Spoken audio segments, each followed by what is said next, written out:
The tragic events in Charlottesville, Virginia, on August 12 have intensified the furor over the removal of Confederate Civil War statuary in the southern United States. This follows efforts over the past decade to have the battle flag of the Army of Northern Virginia, more commonly known as the Confederate flag, removed from all public displays. But are these efforts to remove all vestiges of the Confederacy really what is at play here? Is the attempt to sanitize history a good-hearted effort to cure racial divide in our country, or are there more sinister forces at play? Supporters of the statues argue that they represent a history that should not be lost and a culture that deserves to be remembered. The Confederacy, while it did harbor the evil of slavery, was about so much more than just that institution.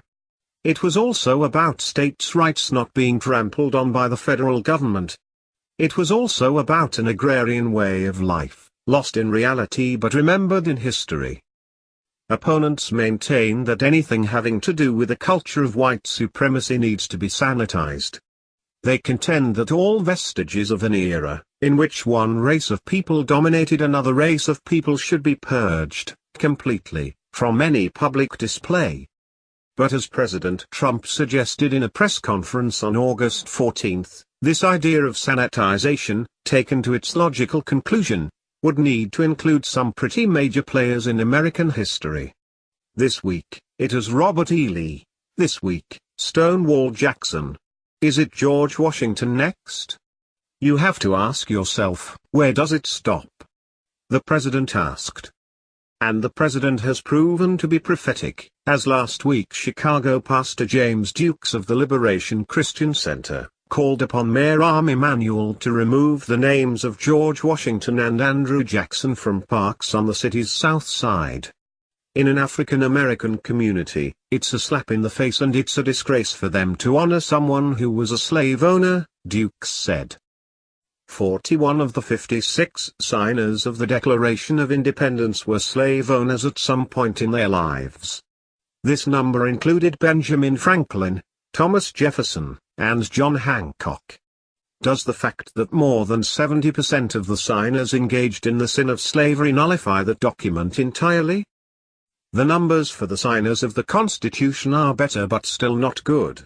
19 of the 39 signers of our nation's first set of rules were, at some time in their lives, slave owners. This number includes the aforementioned Jefferson, James Madison and, the titular father of our country, George Washington. Does this mean the Constitution itself is of questionable origin? This slope is truly a slippery one. A full half of Mount Rushmore will have to be chipped away in order to ease the enduring sting of white supremacy. The Washington Monument will need to be taken down or, at least renamed. Due to its phallic appearance, might it be named the Bill Clinton Monument? The Jefferson Memorial will have to be leveled, perhaps to make room for the Barack Obama Memorial. And the place names. Goodness, half the country will need to be renamed, starting with the nation's capital and the most northwestern of the contiguous 48 states. 3 state capitals will need to be renamed as Jefferson City, Missouri, Jackson, Mississippi, and Madison, Wisconsin were all named for slaveholders.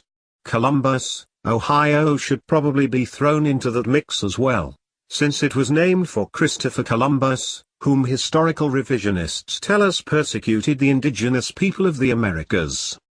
Although, in the case of Madison, Wisconsin, an easy fix is obtained with only the addition of a vowel and a hyphen. How does Maudicent sound? Taken to its obvious, albeit absurd, conclusion, this is what American history sanitization movement wants: a whitewashing of any statuary, symbol, speech, or thought that strays from what they consider politically correct orthodoxy. They wish for a purge akin to the Cultural Revolution in Communist China, where any symbol relating to other times or other ideas can simply be removed and where political opponents can be squelched with humiliation, imprisonment, and even death. Just recall what occurred last week.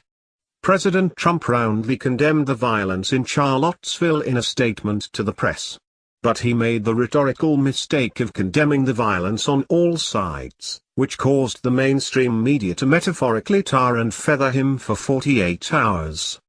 Then, when the president did invoke the names of neo-Nazis, the KKK, and white supremacists, he was roundly criticized for being late to the party.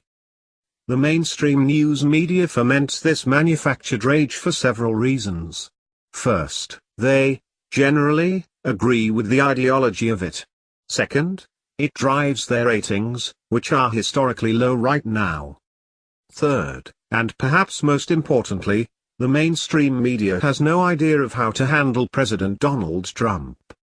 Instead of kowtowing to their whims, he goes his own way, consistently flouting their idea of presidential etiquette and challenging their predetermined storylines. They, in turn, are attempting to destroy him at every turn, first with Russians, then with North Korea. Now, they've returned to the last arrow in their quiver, the one weapon that never lets them down. If they can, somehow, paint him as a racist, they will have buried him. The media understands that, in current-day America, racism is the one unforgivable sin. Once branded a racist, no public person can ever truly come back from that. It is their doomsday weapon, their Damocles sword. So the events in Charlottesville were not really about a statue. And the uproar that followed had nothing really to do with white supremacy.